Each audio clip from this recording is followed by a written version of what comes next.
OD versus Quap going about even. We do have the top lane resolution missing out on the Fissure block, but they do have the telekinesis. The Save is going to be able to get him to the other side of things, but he's stacking up so many blood poisons, and now Save may actually die to the blood right. He does manage to get out of there in time with the Fade Bolt. They're going to turn and fight Fada, being able to get the first blood before Nico on top against the Bloodseeker, and they are going to try and rotate in.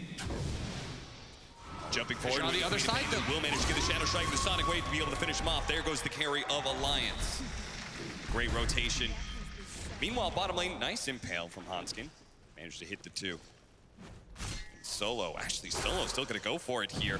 Another round of disables, actually managed to skewer him back into the tower. And Solo's still willing to man fight 33. He doesn't have an escape mechanism anymore. He's saying he's gonna try and go for the deny and the kill at the same time. They lead off. They're gonna be able to get the chain stun onto Hanskin and Echo Slam just to make sure he doesn't have an opportunity to get any hexes off. A fast kill and protects their tier 2 tower. I like this move by No One. He stayed in this bottom side. He didn't just blink up immediately, so he's going to get another free pickoff here as a result of his patience. He's going to only has 7,700. Yep. The other 2 cores on the side of Alliance are about to break 10K. They might even hurt that a little bit more. Here's the Morphling combo, the double Fissure. They're going to be able to get the fast kill onto Limp, the first smoke rotation. And now VIRTUS.PRO, you know they're going to be kicking things up a notch. They're going to be playing really fast now that they have this timing of the Aghanim Scepter. The jump forward from Epileptic Kid to quickly kill Hanskin. Now they're going to just freely invade the jungle, knowing that with only 3 heroes alive, Alliance has no chance of fighting them. And Nico Baby forced to use his BKB, but he doesn't have a teleport. He doesn't have a TP scroll. And Epileptic Kid, he now sees that, and they can continue to chase down this carry. Fissure, as he runs out, perfectly locked in. Another Fissure. There is going to be the disruption, buying a little bit of time for the Echo Slam, trying to lay out. Misses both heroes really with the stun, but it doesn't matter a damn bit because Alliance, they are completely routed by VIRTUS.PRO. There was both these teams are just kind of reading each other pretty well. I feel like it's a little bit more to VIRTUS.PRO's advantage as they're going to be able to find 33 with the Orchid. Not much he can do about this. The pipe makes him tanky. The Vlad helps, but silence just allows Epileptic Kid to beat on him the entire time. And with that Lincolns he now has, his level 20 talent coming in as well, they should just be able to keep running at Alliance. I'd sort of like them to go for a Roshan as well. Yeah. Oh, follow up. Easy pick off on Fada. Getting rid of this save is going to be so important. One of those counter initiators on VP.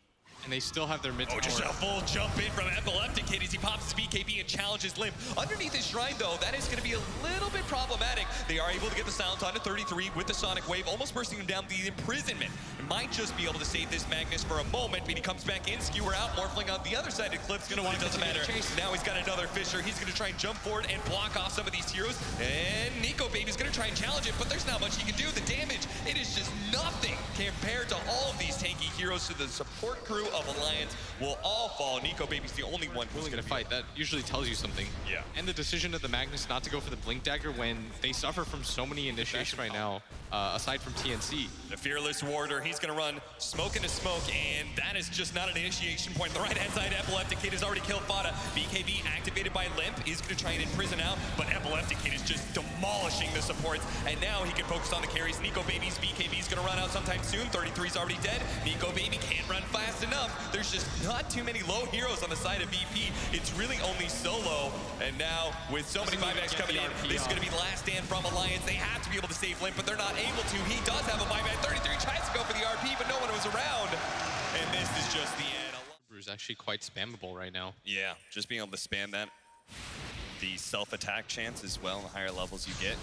Can be pretty potent laning phase ability. Save is going to be caught by Fada with a slowdown. Hanskin no longer up at that top lane, has rotated down to bottom and has caught this Rubik by surprise, and that's going to be your first blood. Slow down this Spirit Siphon. If anything, they might be able to with the telekinesis pull him back to the other side of that cliff. Limp is going to go for the double Spirit Siphon, but still it's so much damage from the CA with beautiful body blocking from Save. Just absolutely gorgeous. He's going to run in. Straight up, but the Courier's going to run right on by and actually activates the shield just in time. The Brewmaster Primal Split is going to come out. The Courier does die, but if they can make a good fight out of it, well worth it. They toss the Abaddon up in the air to make sure that no one has no saves available, and they can drop Solo down at their leisure, especially with the skewer back to follow. Sinister Gaze to be able to pull him back a little bit farther, and after this kill, they can go straight for the mid tower, knowing Roshan, he just did it now.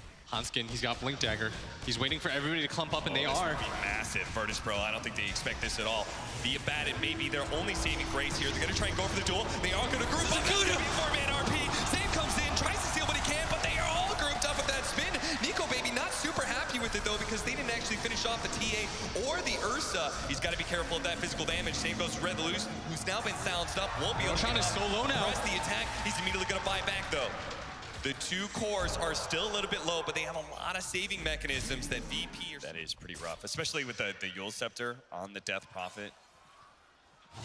All this mobility. Solo's gonna get caught eventually. There just was not enough space for you to be able to juke away Solo. Yeah, just completely stone-faced during this entire time. And he got the deny, though. Well played and well worth. But no one. He's just been caught right next to the Radiant Shine with 3 different heroes. Solid disables. They use VP getting any sort of trade-offs. Oh, the first initiation of the Blink Daggers. They're going to try and burst down this Death Prophet. She's protected by the Frost Shield right now, but it's not good enough. There is too much damage coming out from this duo, and now they could be Fada as well. The TA is trying to play a little bit of distance, though. He's afraid of the Chain Frost. He did cancel. He's going to be slowed down, and the Ursa will manage to get that kill. Epileptic Kid is now stuck pretty deep, though. It's going to be a 2-man RP. Instantly taken off by the borrowed time of Solo. He's going to leave Epileptic Kid to die as he TPs. Yeah, they know exactly where he is. They're going to lay in a sentry preemptively. They're going to bring all their heroes over. Start off with the Gold Scepter. They can follow up with the Sinister Gaze, but they needed actual damage to be able to catch no one. Maybe they can still slow him down, though. The Spirit Siphon from long range is going to be able to catch him, and that should be the death of no one. He's going to turn and fight, do as much damage as he can, trying to kill Fada. Certainly won't happen in a hurry. The only successful teamfight that they've had was one where they found Limp isolated out by himself. Solo's just leading them on a wild goose chase. Yeah. He's just running in circles, hoping that they 5-man after him. I think they give this racks up and only save if they go for the Ursa. It's so fast that Alliance are just all of a sudden, wait, what? They were in Roshan? They just took the Aegis and Cheese, and now they're going to try and fight. It's actually Epileptic King jumps to the back line, goes straight for Fada, but Fada with a Frost Shield protecting himself in a big duel. They actually lock down the Death Prophet. The Omni Slash is going to be able to win that duel, and slowing down no one as well. No one. The melee core is being kited around. Save, stole RP, but it's too late. The cores, almost all of them are dead with the Storm Panda tossing the Ursa up in the air. All of the damage has been negated. Limp will live. Fada will live. And Fada doesn't even go down, and he was the original target that they all jumped coming on. in for the side, trying to burst down Limp. He's so close. Limp almost dies. 60 HP. A Yule Scepter going down. He needs another round of nukes. He has Spirit Siphon, but they're Spirit Siphoning each other, and it's not good enough. Limp has the ghosts on his side. The Supernatural will win it for Alliance. 19-4. Just a... And none of the supports on the lines can challenge him. Ideally here, you either win your tri-lane and completely secure your Void Farm, which they're not really doing either because the lane's going to get pushed in and neither of them can deal with the boar very well. Everyone's just farming now. Like, look at this. Solo's level 3. He's dead. That's going to be your first blood. 33 just chased him down. He used a full healing salve, tried to juke out 33, and he just kept running at him the entire time. Meanwhile, mid lane, this would be a great gank for VP to try and even up the odds here. Limp survives off the Fairy Fire. The second round of stones is going to be able to land and secure and just zone this PL out because the rest of his 2 lanes are winning. So as long as you trade somewhat evenly, you'll be okay, and maybe some timely bashes will mean the end of Rezo, but he jukes around the correct tree. The boar slow is enough to deter Nico Baby, who wants to go back for all that CS. Epileptic Kid, man, this is just not a lane he can sit in. Meanwhile, Limp just taking full advantage of the jungle. He hasn't tried to join too much in these objectives. His allies have been stacking for him. He's just trying to make himself the biggest Timber Saw he can beat. Now trying to slow down Solo, who is very much caught. And probably the bad part is, in these situations, stick towards that bottom lane for the entirety of the game. If you're this strong, you want to abuse the fact that you're this strong. Trying to slow down Limp. Do manage to get the Primal Roar on him, and the Winter Wyvern just can't really stall this too much. He does manage to get the heal, the Cold Embrace, and with that AoE damage, Limp still managed to get the kill on Resolution. Meanwhile, the Invoker's going to be chased down by 33, trying to slow him down with a Chakram a little bit. Long enough for Hanskin to maybe close the distance, but actually don't have any slows other than that. No one doesn't have Ghost Walk for a little bit of time, but the face boost does manage to get him away from that Ice Path. Radiant's top tower is under attack. Safe with this forward position Enigma and Helmet Dominator. He has to try and push out the side lanes, but that does get him caught by Nico Baby here with an easy Chronosphere. They're running away from him right now. There's literally 5 heroes. They have to kill him here. I mean, they just don't have a whole lot of magic damage. They do manage to grab mid-chain with the Primal Roar into the Black Hole. 1v5, 33, he's strong, but not too that strong. But now, the rest of Alliance have now shown up. They have all that farm on the left.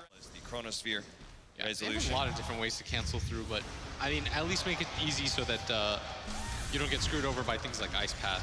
As just keep on cutting through. They're going to maintain this high ground vision and just play up here constantly. It's not the kill that they were really wanting, but still a fine position in taking away all his neutrals. This mana pool, then he might be able to chase down the Phantom Lancer entirely. There is going to be Shrine. That is up. Epileptic Hit, though, baits out the Timber Chain and goes the other direction. Smart move by him, knowing that it was very likely he'd be going for the Shrine resolution. Trying to go for the Bounding Runes is going to get caught here by Alliance while Epileptic Kid gets out. Their other core does not. Neither does Solo. Nico Baby bash after. Walk up this hill and be unafraid on these two cores. That's exactly what they're doing. Locking down the two. They're going to be able to get resolution as well as no one. A perfect duo to be able to lock down, especially with the Macro-Fire Ice Path. The Black Hole does nothing. The Black Hole just controlled up 33. That's all it did. It didn't really do any damage at all. And Alliance are now sitting and looking at VIRTUS.PRO saying, you really don't have much left at all. Even with the buybacks, there's no damage that's going to be coming out. A great Winter's Curse actually catching Epileptic Hit and putting him on top of no one. They're going to be able to get the chains done out. Elastrak trying to finish off. No one will be able to do so. And this is looking like a game that Alliance just is unstoppable. They're going to be able to chase down some more heroes. His save is going to be caught by the Timber Saw. Timber chaining on back. They'll leave Solo for now. They don't need to kill him. They're going to try and go for a bigger quarry in Epileptic Kid. Pulling back that Chakram, not quite slowing down Epileptic Kid enough. 33 is now going to be burned out of his mana. He does have 19 Magic Wand charges as well as a Soul Ring. Enough to be able to get a Timber Chain for sure. But Alliance, diving in so deep, haven't actually finished off the barracks yet. Perhaps a bit of oversight as they are trying to chase down and beat VP out of this game. Oh, Solo. Just like Solo's being done right now. Nico Baby still has that Aegis, so that's why he's diving in so fearlessly.